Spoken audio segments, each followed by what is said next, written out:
What's up, sports fans? This is the Lucas Ross Sports Channel.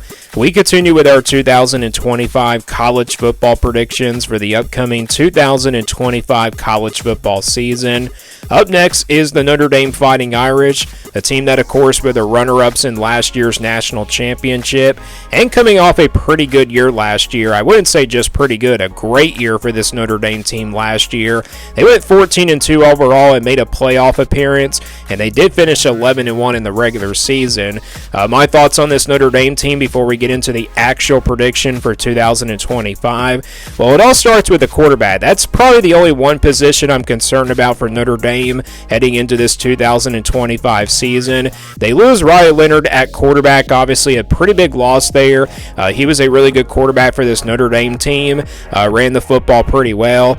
I don't really know how good CJ Carr is going to be here. He's a pretty young guy, redshirt freshman, so I don't really know how good he's going to be, but this is a Notre Dame team that probably should be able to run the football pretty well, especially with their running back, Jeremiah Love. He is back in the backfield. He has a chance to be one of the best running backs in the country and definitely in all of college football. Don't know if he's a Heisman candidate or not, but I think Jeremiah Love definitely has a chance to be the best running back in the country.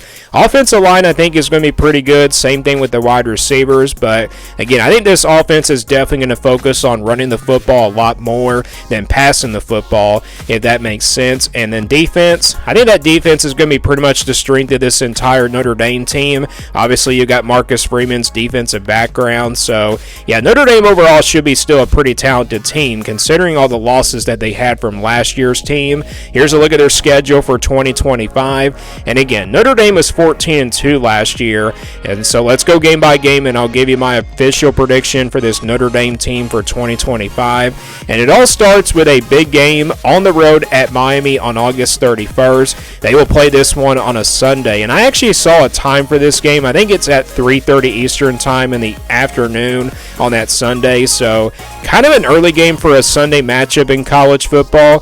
So I think the Heat is going to be pretty tough here to play in. So that Heat might have a really tough, time here for both of these teams.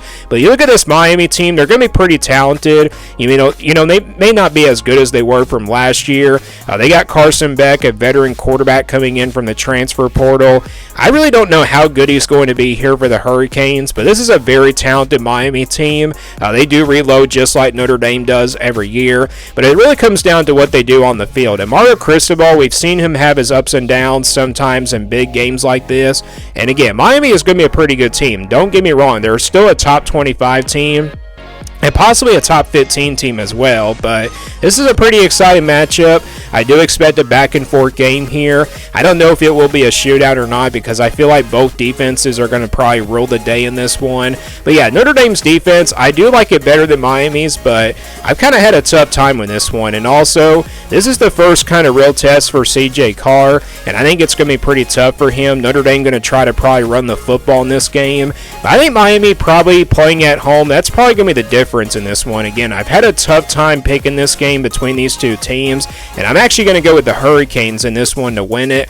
Again, it's kind of hard to pick against Miami when they're playing at home, but wouldn't be surprised if Notre Dame did defeat Miami. This has a chance to be like a top 10 matchup to kick off the season, but I think Notre Dame just comes up short. I think Miami probably, gets a late score and they probably win it. So I got the Fighting Irish starting off 0-1, and then they get a bye week before playing Texas A&M at home on September 13th. So I think this is actually a pretty good spot for a bye week, even though it's just in after week 1, and they're heading into week 3 to play the Aggies. This, of course, is a rematch from last year. This time they play the Aggies at home. Remember, last year Notre Dame beat Texas A&M on the road. Could they do that again in back-to-back seasons, or can the Aggies return the favor and beat Notre Dame at their home place? I mean, that likely could happen. You look at Texas A&M, Marcel Reed, and they got a lot of experience coming back on both sides of the football. The defensive line probably is the biggest question mark for the Aggies, but I do like this offense a lot for Texas A&M. I think they're going to be actually pretty decent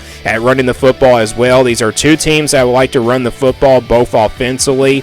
But I think I really kind of favor Notre Dame's running game a little bit more than Texas A&M's. And I think Texas A&M, Marcel Reed might give Notre Dame's defense a little bit of trouble because he's a guy that likes to run the football. So, yeah, that could be kind of a, big concern there if you're Notre Dame. But either way, I think Notre Dame playing at home is going to get it done here. I think it's a close game. It's a low-scoring defensive battle. A turnover probably changes the difference, but I'm going to go with Notre Dame in this one. And I also think they bounce back after the loss to Miami. And plus, they get some time to recover before playing Texas A&M. Again, I know a lot of people say that's not a good spot for a bye week, but it kind of is because you play a really talented Texas A&M team. So I got Notre Dame getting the win there, and they improved to 1-1. And then they play Purdue after that on September the 20th.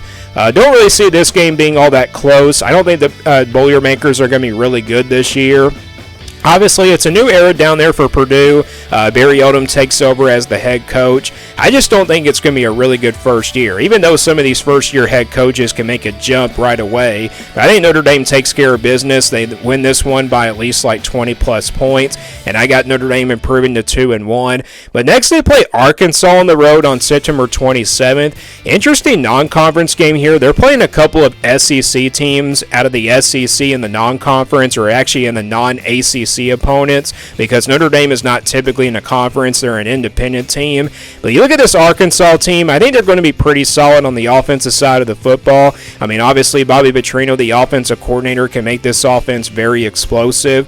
But I think Notre Dame's defense, they'll probably have a game plan in this one. I think it is a close game. Probably in the first half, I think Arkansas does hang around, but I think Notre Dame probably pulls away in the second half. And I think Notre Dame also running the football, it probably makes the difference, and that's probably going to give Arkansas's defense a little bit of trouble. And I think Jeremiah Smith breaks out a big game here, so I think Notre Dame wins this one. They pull away in the second half, and they probably win it by like 10 to 14 points. Let's just put it that way. Next, they play Boise State at home on October the 4th. Another interesting non-ACC matchup here.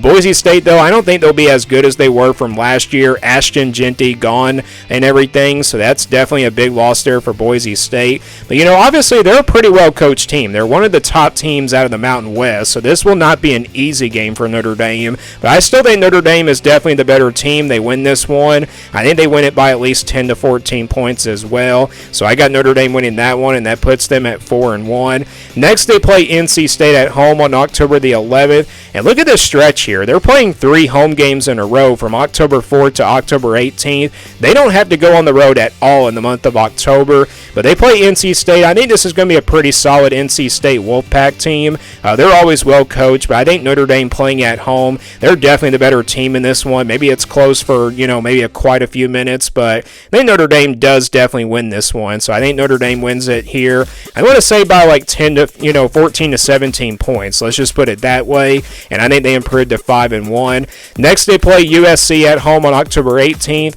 Obviously, a rivalry game. Last year, they played them in the last game of the regular season, but this year, they played them in the month of October. I guess they go back and forth here. I guess it's just how it is. You look at this game last year. It was actually a game that went into the fourth quarter until Notre Dame, forced a couple of turnovers, and that really kind of changed the difference here. I realistically don't know how good USC is going to be. I mean, obviously, their quarterback that they have coming up this year is definitely a little bit young, and I just don't know how good they're going to be. I think they'll be a solid team. I think they'll definitely be an offense that can definitely score on this Notre Dame defense, but I just don't think their defense is going to be able to stop the run game of Notre Dame. And plus, I think Notre Dame running the football, they're going to waste the clock down, keep that USC offense, off the field for as long as possible, and they'll probably wear down that defense of USC late in this game. So I think Notre Dame definitely wins this one. They knock off USC and improve to 6-1 on the season, and then they get their second bye week before playing on the road at Boston College on November 1st. Boston College was a pretty solid team last year. I mean, they're pretty much well coached. I mean, they had a first-year head coach last season, and Boston College might actually be a solid team again this year in 2025. So I would not say this is going to be an easy game for Notre Dame, but they're definitely still the more talented team. Notre Dame definitely should be able to take care of business, even though it's on the road. Maybe it's a close game in the first half, but I think Notre Dame, they definitely take care of business, definitely in that second half, and they beat Boston College here on the road. I'm going to say probably by like 14 to 17 points. So I got the Fighting Irish winning that one, and I got them proving to 8-1. And then they take care of business against Navy on November 8th. I know they have to deal with that triple option, but when it comes to that triple option, Notre Dame is just really well prepared, and we saw that, of course, last year. And, Navy was undefeated. They were all getting all that hype, but I think Notre Dame definitely is clearly the better team, and I think they stopped that triple option. It's going to be a low-scoring defensive game, though, but I got the Fighting Irish winning against Navy, and that puts their record at 8-1. Then they play Pittsburgh after that on November 15th. I think this is going to be a pretty solid Pittsburgh team, but I just don't think they have the roster to really compete with Notre Dame. These are two teams that I think will definitely run the football here. It's probably going to be one of those low-scoring defensive games, but I do like Notre Dame here at the end of the day with their running game, and I think they take care of business against Pittsburgh on the road, and I got them improving to 9-1. Syracuse after that at home on November 22nd. I don't think Syracuse will be as good as they were from last year. This Syracuse team, they could be a solid team, but they do have a tough schedule this year. It's kind of hard to tell how good they're going to be without Kyle McCord there at quarterback, so they're definitely going to be young there at that quarterback position, and they don't really have a ton of depth there, so that's obviously a big concern there for Syracuse. So yeah, playing at home, I think Notre Dame definitely wins this one. I'm going to say by like 14 to 17 points. Again, I don't think all these games will be blowouts, so they'll win by double digits, but some of them they'll pull away, and some of them probably could be close, but this is a schedule that's really easy for Notre Dame.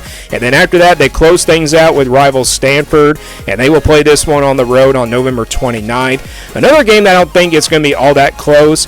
Stanford just has not been really good as a program as of late, and it's also kind of a new era. It's kind of similar to Purdue. They could be the worst team in the Power Four this year, and probably Purdue could be the worst team in the Power Four as well. I mean, Notre Dame is pretty much, they're literally playing the two, possibly the worst teams in the Power Four this year in Purdue and Stanford, and they play one of those games at home and then one of them on the road. But yeah, I think Notre Dame does win this one against Stanford. They take care of business, and they improve to 11-1, and that's where I got them finishing. I got Notre Dame going 11-1 in 2025. So same record as last year, overall what they did in the regular season. I mean, I could see them going 12-0 if they were to somehow beat Miami, but if they lose to Texas A&M, that's still going to be an 11-1 season. I don't see this team going 10-2 because, I mean, this schedule just sets up pretty well for them in order to make it to the college football playoff. And I think with this record, they definitely get that spot into the playoff. They will not be a top four team because they're not in a conference, but they definitely will be an at-large team. Just depends on what the seeding is for them, and also it really comes down to their resume. But yeah, Notre Dame, I got them finishing 11-1, and like I said, their best case scenario probably 12-0, and then worst case probably 10-2. I don't think 10-2 will realistically be bad, but it might be not enough to make it to the playoff. But I got this team going 11-1, so that's my official prediction for Notre Dame for 2025. Do you guys agree or disagree with this prediction for the Fighting Irish? And give me your predictions for Notre Dame down in the comments below. Thanks for watching this video, and stay tuned for more sports content videos on my Lucas Ross Sports YouTube channel.